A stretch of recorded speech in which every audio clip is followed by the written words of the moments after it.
안녕하세요. 오늘은 많은 분들이 좀 궁금해하시는 메디갭, 그러니까 메디케어 보충보험에 대해 좀 깊이 파고들어 볼까 합니다. 저희가 메디케어.gov나 워싱턴주 보험감독국, SHIBA 자료 같은 거요, 또 캘리포니아 건강보호자구로 자료까지 공신력 있는 출처랑 실제 플랜 정보들을 좀 종합해 봤거든요. 그래서 오늘 이 메디갭이 정확히 뭔지, 또 플랜별로 어떤 차이가 있는지, 그리고 여러분이 딱 맞는 플랜을 고르실 때 뭘 꼭 아셔야 하는지 그걸 좀 명확하게 짚어드리려고 해요. 자, 바로 시작해 볼까요? 우선 메디캡이라는 게요. 그 오리지널 메디케어, 그러니까 파트 A랑 파트 B 가입하신 분들을 위해서 민간 보험사들이 파는 추가 보험인 거죠. 본인 부담금이나 공동보험료, 공제 이런 비용 부담을 좀 덜어주는 그런 역할을 하는 거고요. 네, 맞습니다. 근데 여기서 진짜 중요한 점은요. 만약에 메디케어 어드밴티지 플랜, 그 파트 C라고 하죠. 거기에 가입하셨거나 아니면 메디케이드, 캘리포니아 같은 경우는 메디켈인데 이런 혜택을 받고 계시면 메디캡은 필요가 없으세요. 그리고 또 알아두셔야 할 게 메디캡은 보통 장기 요양이나 시력, 치과 진료, 보청기, 안경 이런 건 보장 안 하거든요. 그리고 2005년 이후에 나온 플랜들은 처방약, 그러니까 파트 D 보장도 빠져 있어요. 그래서 약값이 좀 걱정되시면 파트 D 플랜은 따로 드셔야 합니다. 아, 그렇군요. 약은 또 따로군요. 그럼 그 메디캡 플랜들이 여러 개가 있잖아요. A부터 N까지 있다던데 이게 주마다 대부분 표준화되어 있다고 들었어요. 이게 무슨 뜻인가요? 예를 들어 플랜 G면 어느 회사 거든 혜택이 똑같다 이런 건가요? 플랜 C랑 F는 2020년 이전에 자격되신 분들만 가입 가능한 거 맞죠? 네, 정확합니다. 그 플랜 C하고 F는 이제 신규 가입은 안 되시는 분들이 많고요. 그 외에 A, B, D, G, K, L, M, N 이렇게 있는데 이게 표준화됐다는 게 핵심이에요.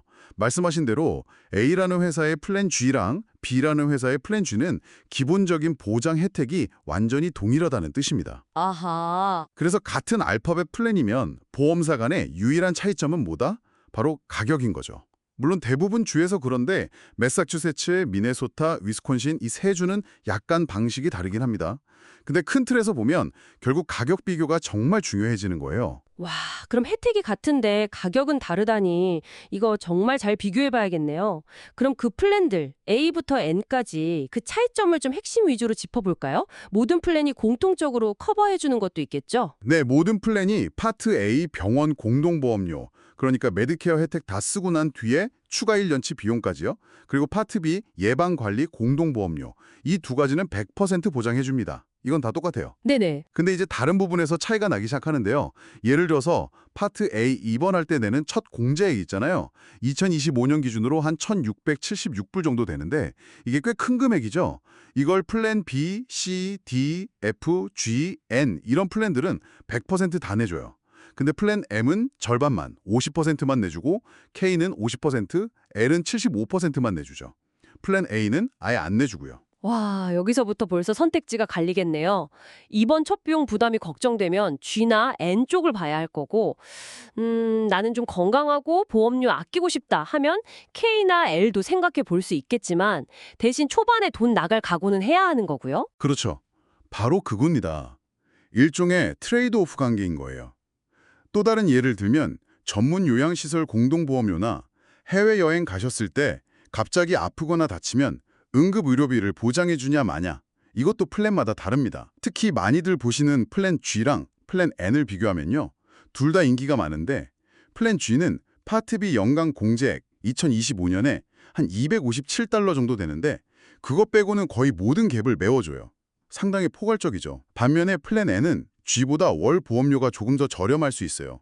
그 대신에 병원 외래 진료 볼 때마다 최대 20달러 정도, 또 응급실 갔을 때 최대 50달러 정도의 본인 부담금이 있을 수 있습니다. 물론 응급실 갔다가 입원하게 되면 그 비용은 면제되고요. 아하, 그러니까 플랜 N은 보험료를 조금 아끼는 대신 병원에 갈 때마다 약간의 추가 비용이 발생할 수 있다는 거군요. 그럼 모든 플랜의 세세한 내용을 다 외우기보다는 나한테 가장 큰 걱정거리가 뭐지? 나는 좀 예측 가능한 비용을 내는 게 좋은가? 아니면 월 보험료를 낮추고 약간의 변동성은 감수할 수 있나? 이런 걸 따져보는 게 중요하겠네요. 네, 바로 그거죠.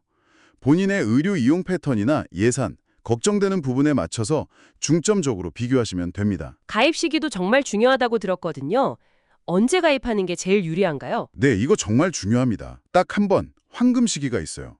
바로 만 65세가 되시고 동시에 메디케어 파트 B를 처음 갖게 된 달부터 시작해서 6개월 동안입니다. 이걸 메디캡 공개 가입 기간이라고 부르는데요. 이 기간에는 여러분 건강 상태가 어떻든 지병이 있든 없든 상관없이 어떤 보험사라도 여러분이 원하는 메디캡 플랜 가입을 거절할 수가 없어요. 가격을 더 비싸게 받지도 못하고요. 와, 정말 딱 한 번뿐인 기회네요.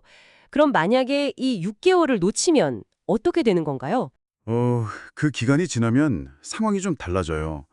보험사들이 건강 상태를 심사할 수 있게 됩니다. 그래서 가입을 거절당할 수도 있고 아니면 받아주더라도 보험료를 훨씬 높게 책정할 수도 있어요. 건강실문지를 작성해야 할 수도 있고요. 물론 주마다 약간씩 규정이 달라서 예를 들어 워싱턴주 같은 경우는 특정 메디캡 플랜에 이미 가입된 상태에서 다른 플랜으로 바꿀 때 건강심사 없이 가능한 경우도 있긴 합니다만 일반적으로는 그 1,006개월이 무조건 가장 유리합니다. 메디케어 어드밴티지나 파트 D처럼 매년 정기적으로 돌아오는 가입 기간 같은 게 메디캡에는 없다는 점 꼭 기억하셔야 돼요. 이야, 이거 정말 미리 계획 세우는 게 중요하겠네요. 그럼 마지막으로 비용 얘기를 좀 더 해볼게요. 아까 같은 플랜 G라도 보험사마다 가격이 다르다고 하셨잖아요. 그 차이가 어느 정도나 되나요? 이게 생각보다 차이가 큽니다. 정말 커요. 워싱턴주 자료 예시를 보니까 65세 기준으로 똑같은 플랜 G인데 어떤 회사는 월 보험료가 $155 정도인데 다른 회사는 $466까지 가더라고요. 네, 거의 3배 차인데요? 그렇죠. 그러니까 똑같은 혜택인데 보험료가 3배 가까이 차이 날 수 있다는 거예요. 그래서 여러 회사를 반드시 비교해 보셔야 합니다. 그리고 참고로 메디케어 셀렉트라는 플랜도 있는데요. 이게 일반 메디캡보다 보험료가 좀 저렴할 수는 있는데 대신 지정된 병원이나 의사 네트워크를 이용해야 하는 조건이 붙을 수 있어요. 이것도 고려해 볼 만하고요. 혜택들을 짚어봤습니다. 이게 오리지널 메디케어의 부족한 부분을 메워주는 거고 플랜들은 알파벳으로 표준화돼서 혜택은 같지만 가격은 천차만별일 수 있다. 그리고 가입 시기가 결정적으로 중요하다는 거. 결국 이 모든 게 여러분께 의미하는 건 뭘까요? 바로 여러분의 예상되는 의료 필요 상황이나 예산에 맞춰서 정말 신중하게 여러 옵션을 비교하고 선택해야 한다는 거겠죠. 네, 마지막으로 한 가지 생각해 볼 만한 질문을 던져드리고 싶어요. 자, 혜택이 똑같은 플랜들 사이에서 가장 큰 차이가 가격이라면 여러분은 매년 시간을 들여서 여러 보험사를 비교하고 가장 싼 곳을 찾아다니는 수고를 하실 건가요? 아니면 조금 더 내더라도 그냥 내가 믿을 수 있는 좀 편한 회사 하나랑 쭉 거래하는 걸 선호하시겠어요? 이게 결국 잠재적인 비용 절약이랑 나의 시간과 노력, 그리고 회사에 대한 신뢰도 사이에서 어떤 가치를 더 중요하게 생각하느냐의 문제인 것 같습니다.